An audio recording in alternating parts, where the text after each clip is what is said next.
저는 어린 시절에 골목에서 많이 놀았습니다. 지금 가보면 아주 좁은 골목인데요. 당시에는 많은 친구들이 함께 축구를 해도 될 만큼 넓게 느껴졌습니다.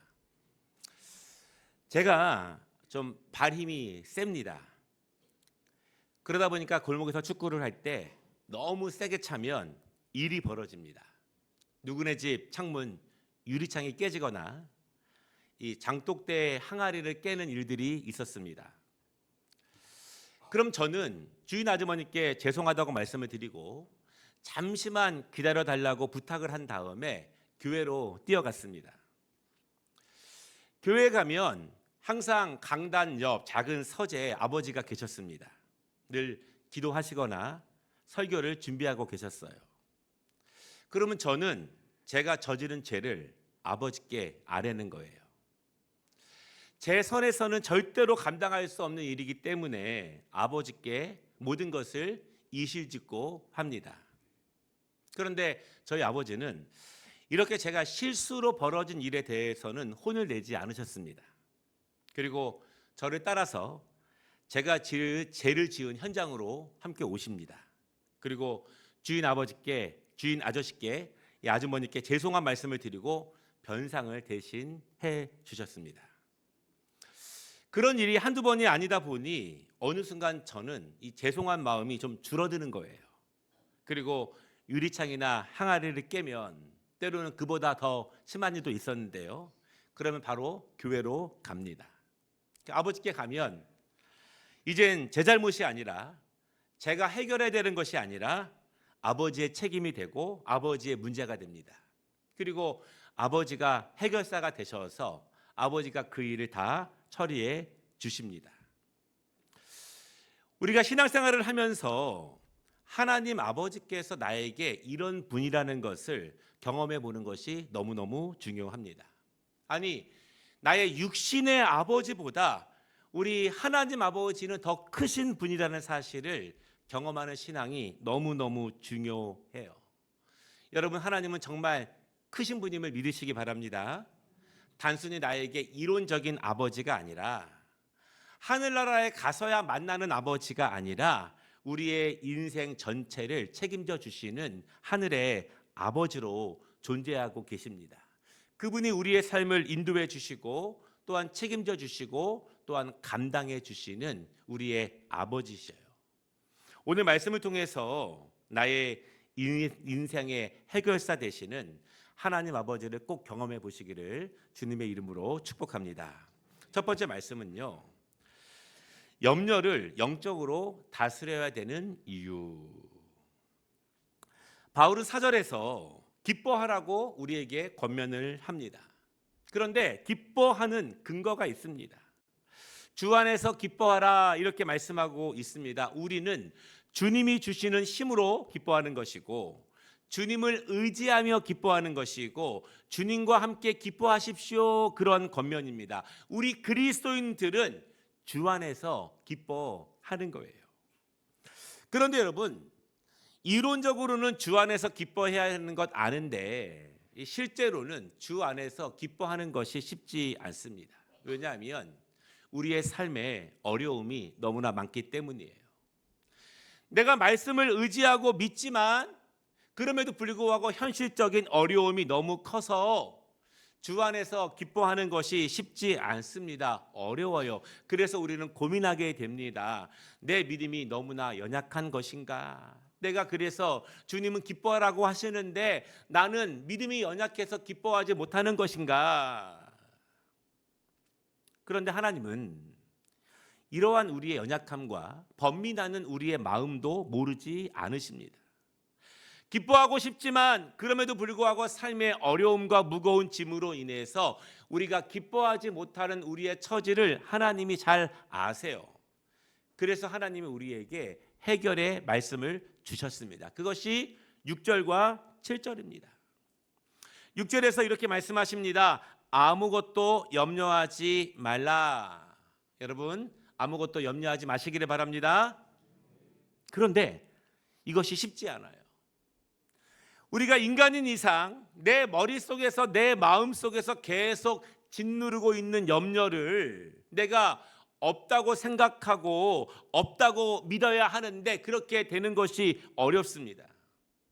그런데 여러분, 우리가 신앙인으로서 염려를 정말 잘 다스려야 되는 이유는, 염려는 단순한 마음의 문제, 단순한 삶의 문제가 아니라 염려는 영적인 문제이기 때문에 우리는 잘 다스려야 합니다. 이 염려가 헬라어로요, 메림라오라고 하는 단어인데요, 이 단어의 뜻을 우리가 주목할 필요가 있어요. 이 단어는요, 합성어입니다. 마음을 뜻하고 그리고 나누어지다를 뜻하고 있는 두 단어가 합쳐질 때 염려라고 하는 단어가 되는 것입니다. 그래서 염려는요, 마음이 산산조각으로 갈라지는 상태, 그것이 원래 염려의 의미예요. 어떤 일로 인해서, 어떤 어려움 때문에 내 마음이 산산이 갈라지고 있는 상태, 그것이 염려입니다.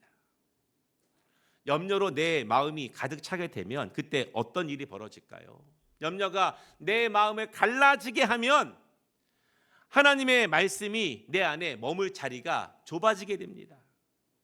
하나님의 말씀이 내 안에 충만해져야 하는데, 중심이 되어져야 하는데, 염려가 점점 내 안에 중심으로 크게 차지하고 있습니다. 그런데 여러분, 한번 염려를 생각해 보십시오. 염려는 정말 내 마음에 한 곳에만 머물러 있는가? 그렇지 않아요. 염려는요, 내 마음에 여기저기를 들쑤셔 놓습니다. 계속 이 생각 저 생각으로 나를 산만하게 합니다. 염려는 계속 부정적인 생각이 내 안에서 떠오르게 합니다. 여러 가지 나쁜 잡념들로 가득 차게 하는 것이 염려예요. 그래서 그 염려가 가득 차게 될 때 우리의 감정을 막 흔들지요. 우리의 태도와 때로 행동을 거칠게 만드는 것이 염려입니다. 염려가 가득 찰 때 염려는 내 안에서 긍정적인 생각을 만들지 않습니다. 계속 부정적인 상상, 부정적인 예상을 만들어내죠. 염려는 내 안에서 선하고 아름다운 것들을 만들어내지 않습니다. 계속 악한 것들을 내 안에서 생산해내요. 그래서 염려하는 사람들은요, 계속 그 마음이 쪼개집니다.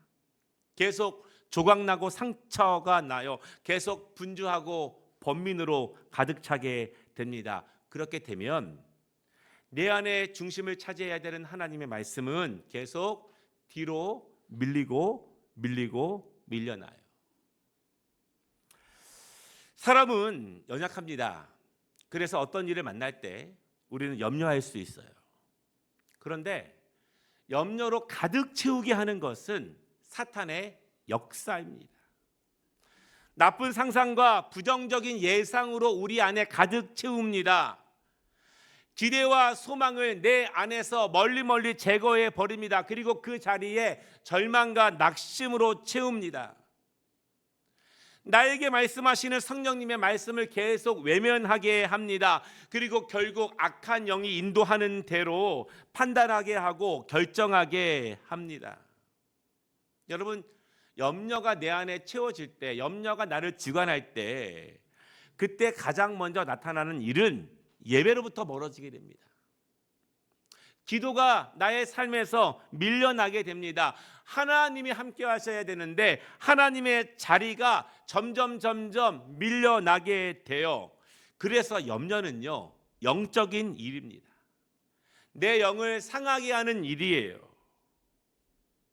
상황은 나아지지 않고 몸과 마음만 분주해지게 하는 것, 부정적인 생각으로 예상으로 가득 차게 하는 것, 그것은 이 염려의 가장 중심적인 힘이에요.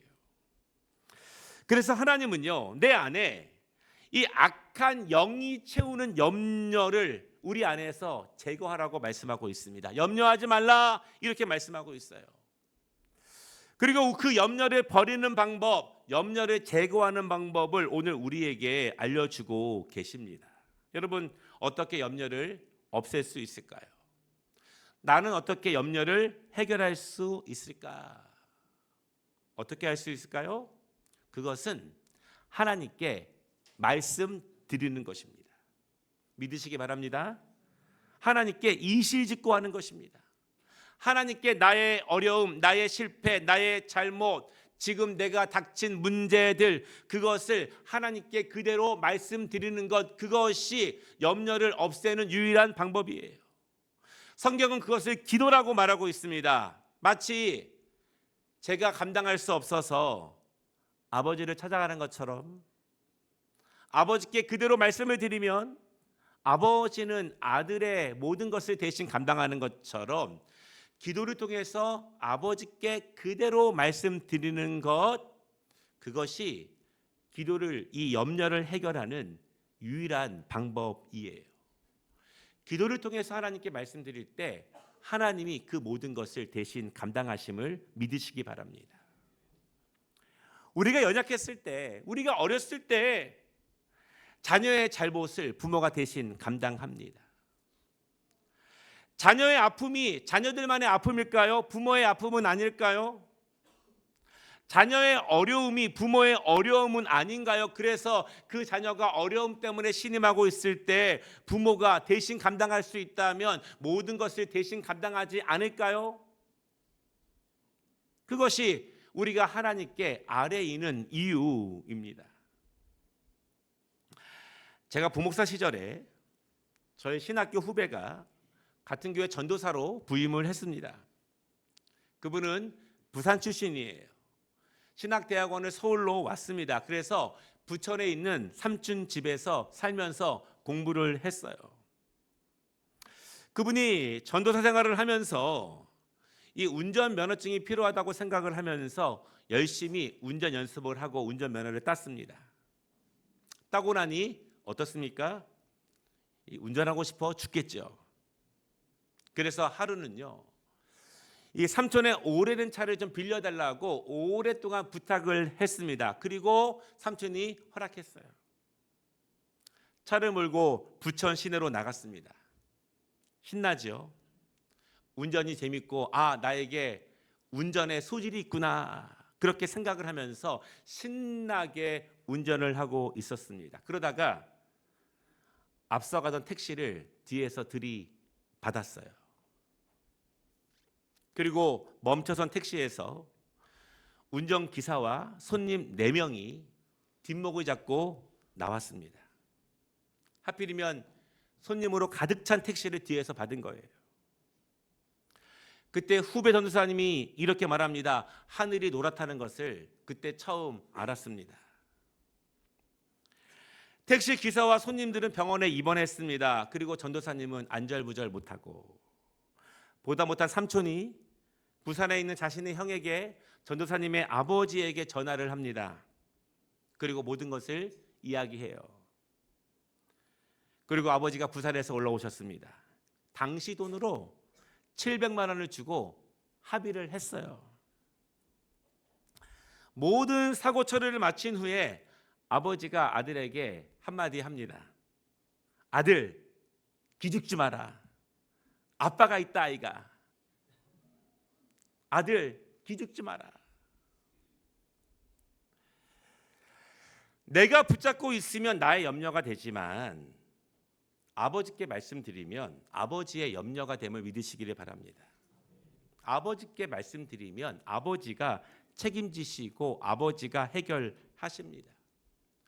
우리가 주님을 섬겨가면서 내가 감당할 수 없는 어려움과 문제를 만날 때 하나님께 그대로 아뢰일 때 하나님이 대신 책임져 주시고 대신 감당해 주시는, 여러분 그 은혜를 꼭 경험해 보시기를 바랍니다. 아직 혹시나 그런 경험이 없으시다면 여러분들의 가장 큰 어려움 앞에, 무거운 짐 앞에 하나님께 기도해 보십시오. 하나님, 제가 아직 믿음이 부족합니다. 하나님, 이 일을 통해서 하나님이 내 인생에 개입해 주시고 하나님이 나를 사랑하시고 나의 아버지 되심을 내가 경험할 수 있도록 하나님 인도해 주시옵소서. 기도하실 때 하나님이 그 일을, 그 확신을 우리에게 주실 줄을 분명히 믿습니다.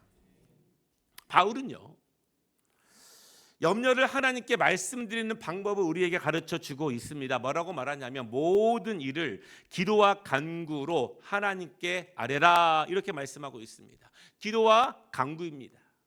기도와 간구는요, 조금 비슷하지만 좀 다릅니다. 기도는 우리가 일상에서 하나님의 임재 앞에 서서 하나님께 말씀드리는 것이 기도입니다. 우리가 일상적인 모든 기도가 이 기도예요. 그러나 간구는 조금 특별합니다. 긴급한 상황에서 구체적인 상황을 하나님께 간절히 아뢰이는 것이 간구예요. 그래서 많은 믿음의 사람들이 평소에 기도하지만 어떤 문제 앞에서 간절히 무릎 꿇고 간구하는 모습을 보게 되죠. 6절에 이렇게 말합니다.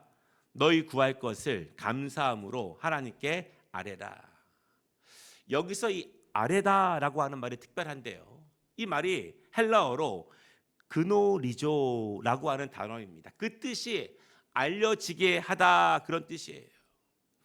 하나님께서 모르실까 봐 하나님께 말씀드리는 것, 그것이 아닙니다. 내 마음의 고통을, 내 삶의 어려움을 공식화하라는 거예요. 그저 하나님 아시죠? 하나님 제가 말 안 해도 아시죠? 그것이 아니라 공식적인 절차를 통해서 하나님께 말씀드리는 거예요. 하나님, 저는 분명히 하나님께 알려드렸습니다. 이렇게 공식적으로 하나님께 말씀드리는 것이 이 아뢰다의 의미입니다. 바울은 또한 우리에게 이렇게 말합니다. 감사함으로 아뢰십시오. 아니, 이루어지지도 않았는데, 상황이 좋아지지도 않았는데 어떻게 우리가 감사함으로 기도할 수 있을까요? 이것은 하나님을 신뢰하라는 의미예요. 하나님을 믿으라는 것입니다. 성경에 기록된 역사를 믿음의 사람들이 실패할 때마다, 좌절할 때마다, 어려운 일을 만날 때마다 하나님이 그들을 도우신 역사를 나에게도 이루어질 이름을 믿고 신뢰하며 하나님께 간구하라는 의미예요. 마치 제가 유리창을 깨면 아무 의심하지 않고 아버지 앞에 나아가는 것처럼, 그 전도사님의 아버지가 부산에서 올라와서 그 모든 것을 아버지가 대신 처리해 주시는 것처럼 하나님을 절대적으로 신뢰하면서 나를 위해 일하실 하나님을 의지하며 하나님께 아뢰는 것입니다. 여러분, 이 신앙이 우리에게 꼭 필요해요. 성경에 기록된 말씀, 또한 어떤 믿음 좋은 사람에게 이루어진 역사, 그뿐만 아니라 하나님은 내 기도 가운데도 일하시는구나. 하나님 앞에 내가 공식적으로 아뢰일 때 하나님이 나를 위해 일하시는구나. 여러분, 이 신앙 경험하시기를 주님의 이름으로 축복합니다. 이러한 신앙이 있어야 신앙의 기쁨이 생깁니다. 이러한 신앙이 있어야 우리가 주께 헌신할 수 있어요. 이러한 신앙이 있을 때 말씀을 순종할 수 있습니다. 왜냐하면 말씀이 이루어진다는 것을 우리가 삶을 통해서 경험하기 때문에 그렇습니다. 사랑하는 여러분, 우리의 인생에는 늘 염려가 찾아옵니다. 그런데 그 염려는요, 단순한 마음의 문제, 단순한 삶의 문제가 아니라 영적인 문제입니다. 결국 이 염려로 인해서 내가 하나님으로부터 멀어지게 됩니다. 내가 영적 질병에 빠지게 됩니다. 그래서 하나님은 연약한 우리를 바라보시고 모른 척하지 않으시고 그 염려를 해결해 주신다고 우리에게 말씀해 주고 있어요. 사랑하는 여러분, 간증 있는 기도자가 되시기를 바랍니다. 내가 정말 기도할 때 하나님이 나의 기도 가운데 들으시고 나를 위해 일하신다. 나를 위해 일하시는 하나님을 경험하시 보시기를 주님의 이름으로 축복합니다. 두 번째 말씀은요, 응답은 무엇으로 먼저 찾아오는가? 우리가 알아야 할 것이 있는데요, 기도하면 바로 응답되는 것이 아닙니다. 하나님께 말하면 바로 응답되는 것이 아니에요. 그 전에 먼저 일어나는 일이 있습니다. 모든 사람들은요, 나의 문제가 바로바로 해결되기를 원하지만 하나님은 인간과 다르십니다. 하나님은 인간과 다르시기 때문에 다르게 그 일을 해결해 주십니다. 바울은 7절에서 이렇게 말합니다. 그리하면 모든 지각에 뛰어난 하나님의 평각이, 이 바울은요, 하나님에 대해서 뭐라고 말하냐면 모든 지각에 뛰어나신 분이다, 이렇게 말하고 있습니다. 인간의 모든 이성보다, 인간이 생각하는 모든 것보다, 인간이 계획하는 모든 것보다 우월하시고 높으시고 위대하시고 뛰어나신 분이 하나님이시라는 거예요. 그 하나님은요, 우리를 위해서 일하실 때 사람이 생각하는 것과 우리가 계산하는 것과 우리의 판단과 다르십니다. 하나님은 우리를 위해서 가장 적합한 때에 가장 적합한 방법으로 가장 좋은 것을 우리에게 주시는 분이에요. 그런데 여러분, 지각에 뛰어나신 하나님께서 우리에게 먼저 주시는 것이 무엇이냐면 그것은 하나님의 평강입니다. 하나님은요, 먼저 염려로 가득 찬 우리 안에, 염려로 인해서 부서진 나의 마음 안에, 염려로 인해서 부정적으로 변해버린 우리 안에 성령님이 주시는 평안을 채워주셔요. 우리 안에 염려로 가득 차 있던 것을 몰아내십니다. 무엇으로?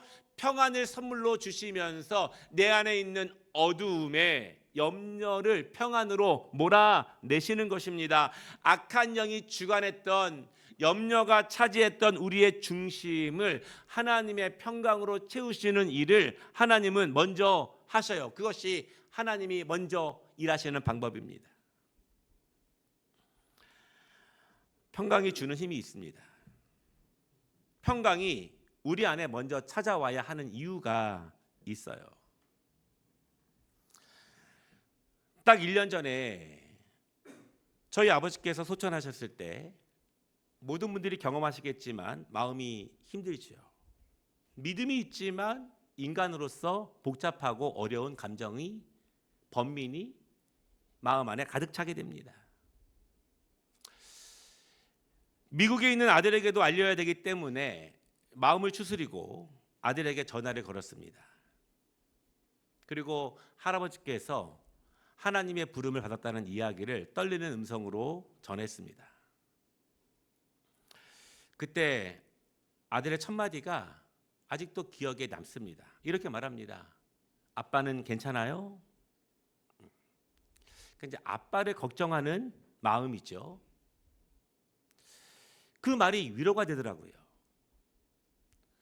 그 말을 들을 때 마음에 평안이 찾아오고, 평안이 찾아오니 복잡하고 번민되고 조급했던 것들이 사라지기 시작합니다.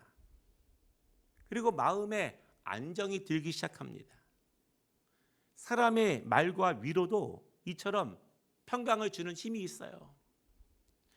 우리 안에 평강이 찾아와야, 위로가 찾아와야 우리 안을 들쑤져 놓았던 악한 감정들이 서서히 물러가게 됩니다. 그래서 하나님은요, 그분의 평강을 가지고 먼저 우리의 마음에 찾아오십니다. 염려로 인해 산산조각난 우리의 마음을 하나님이 먼저 만지시는 것입니다. 왜냐하면 염려는 영적인 문제이고, 그 염려 때문에 우리가 하나님으로부터 멀어졌고 우리가 영적으로 실패하고 있었기 때문에 하나님은 먼저 하나님의 평강으로 우리의 마음을 만지시는 거예요. 조각난 것을 다시 붙이십니다. 상처나고 거친 것들을 다시 어루만지십니다. 아물게 하십니다. 염려 때문에 멀어졌던 것들을 다시 가까이 하나님은 인도하십니다. 그리고 우리의 마음을 평온케 하십니다. 상황은 그대로인데 변한 것은 없지만 우리 안에 평강이 찾아오게 됩니다. 평강이 찾아올 때 어떤 일이 벌어지냐면 믿음이 다시 내 안에서 일하기 시작합니다. 믿음은요, 소망을 가지고 옵니다. 소망으로 우리 안에 가득 채우게 됩니다. 믿음과 소망이 내 안에 가득 찰 때 우리는 긍정적인 생각과 선한 계획들과 창조적인 일들을 만들어낼 수 있어요. 선하고 아름다운 것들은 성령님이 주시는 믿음과 소망과 평안으로 인도해야 되는 것이지, 이 염려와 근심으로 하나님의 일들이 시작되지 않습니다. 그것이 하나님이 주시는 평강의 힘임을 여러분 믿으시기를 바랍니다. 바울은 7절에 이렇게 말하고 있습니다. 하나님의 평강이 그리스도 예수 안에서 너희 마음과 생각을 지키시리라. 염려 가운데 있는 분들에게 가장 필요한 것이 무엇이냐면 누군가가 나를 지켜준다는 것입니다. 내가 홀로이지 않고, 내가 외롭지 않고, 누군가가 나를 요동치지 않게 나를 강하게 확실하게 붙잡아 주고 있다는, 지킨다는 것, 그것이 우리에게 가장 큰 필요예요. 하나님이 우리를 지키신다고 오늘 바울은 고백하고 있습니다. 그런데 여러분, 이 지키신다라고 하는 헬라어가 프루레오라고 하는 단어인데요, 이 용어는 일상 용어가 아니라 군사 용어입니다. 마치 성벽을 지키는 군사들이 성벽 높은 곳에서 적들이 오는지 안 오는지를 지하로 감시하고 있는 것, 하나님이 지키신다는 것은 그런 것입니다. 대강 가끔 우리를 돌아보고 지키시는 것이 아니라 불꽃 같은 눈동자로 우리를 지키시는 것입니다. 왜? 우리의 마음이 다시 산산조각 나지 않도록, 우리의 심령이 다시 상처 입고 찢기지 않도록, 우리가 염려로 인해서 우리의 영이 차가워지지 않도록, 메말라지지 않도록, 그래서 우리가 예배와 기도로부터 멀어지지 않도록, 다시 사탄에게 사로잡히지 않도록 하나님은 그 평강을 통해서 우리의 마음을 지켜주십니다. 사랑하는 여러분, 평강으로 먼저 찾아오시는 하나님, 평강으로 우리를 지키시는 하나님의 은혜를 경험해 보시기를 주님의 이름으로 축복합니다. 세계 2차 대전이 한창인 1940년, 이 프랑스는 독일군에 맞서 싸우고 있었습니다. 그때 프랑스의 힘이 약하자 영국군이 프랑스를 돕기 위해서 바다 건너 프랑스의 덩케르트 지역에 같이 합류했어요. 그리고 프랑스, 영국 연합군이 독일과 싸웁니다. 그런데 독일군이 너무 막강해서 그 전투에 패하게 됩니다. 이 영국 장군은요, 남은 군사들과 본국으로 돌아가려고 합니다. 그런데 독일이 항구를 차지하고 있었기 때문에 돌아갈 수가 없어요. 1940년 5월 26일 그 소식을 들은 영국왕 조직 6세는요, 영국 전역에 기도의 날을 선포합니다. 우리 모든 국민들이, 우리 군인들이 무사히 돌아올 수 있도록 하나님께 기도합시다. 한 날을 정해서 모든 국민들이 그 군인들을 위해서 함께 기도합니다. 그리고 기적이 일어났습니다. 이틀 후 5월 28일 독일군이 주둔한 바다 쪽에 강한 태풍이 불어옵니다. 독일군은요, 그 태풍 때문에 비행기를 띄울 수도 없고 배를 출항시킬 수도 없습니다. 또한 강한 바다 안개가 그 지역을 가득 채우고 있습니다. 그런데 가만히 보니 독일군이 주둔한 지역에만 그런 일이 벌어진 거예요. 그래서 30만 명이 넘는 영국군은 무사히 탈출하게 되었습니다. 그날이 영국이 선포하는 국가 기도의 날의 시작입니다. 영국은요, 경험했습니다. 우리 온 민족이 전심으로 하나님께 기도했더니 하나님이 도우시더라. 그리고 그 다음부터 국가적인 어려움이 있을 때마다 이 국가 기도의 날을 선포하고 함께 기도합니다. 기도의 능력을 경험한 사람들이 이룰 수 있는 일이에요. 말씀을 마치겠습니다. 그리스도인들에게는 기도가 너무너무 중요합니다. 기도를 통해서 하나님이 내 인생에 함께 하신다는 것을 우리는 경험할 수 있습니다. 기도를 통해서 하나님이 내 아버지가 되신다는 것을 경험할 수 있습니다. 기도를 통해서 하나님께서는 내 안에 있는 평안을, 염려를 평안으로 바꿔주신다는 것을 우리는 경험해 볼 수 있어요. 여러분, 그런 기도하는 신앙 되시기를 주님의 이름으로 축복합니다. 그것을 경험할 때 우리의 기도는 즐거워집니다. 우리의 기도는 깊어집니다. 그리고 신앙생활에 기쁨이 생겨요. 우리는요, 인생을 살아가면서 계속 염려하게 되는 일을 만날 것입니다. 그리고 그 염려는 때로는 너무나 클 수 있어요. 그러나 염려보다 크신 하나님을 의지하시기를 바랍니다. 내 영혼이 염려로 가득 채워지지 않도록. 가득 채워질 때 하나님이 내 안에서 염려를 몰아내시고 평안으로 채워주시기를 하나님께 기도하시기를 바랍니다. 사랑하는 여러분, 하나님은 나를 위해서 나의 염려를 평안으로 바꾸실 준비가 되어 있습니다. 나의 짐을 대신 맡아주실 준비가 되어 계십니다. 우리 아버지는 나의 모든 일을 대신 책임지실 준비가 되어 있어요. 우리가 염려 가운데 있다면 이 한 주간 하나님께 간구하시기를 바랍니다. 그리고 우리의 염려를 평안으로 바꾸시는 하나님, 내 인생의 모든 어려움을 대신 맡아주시는 하나님, 그 하나님을 꼭 경험해 보시기를 주님의 이름으로 축복합니다.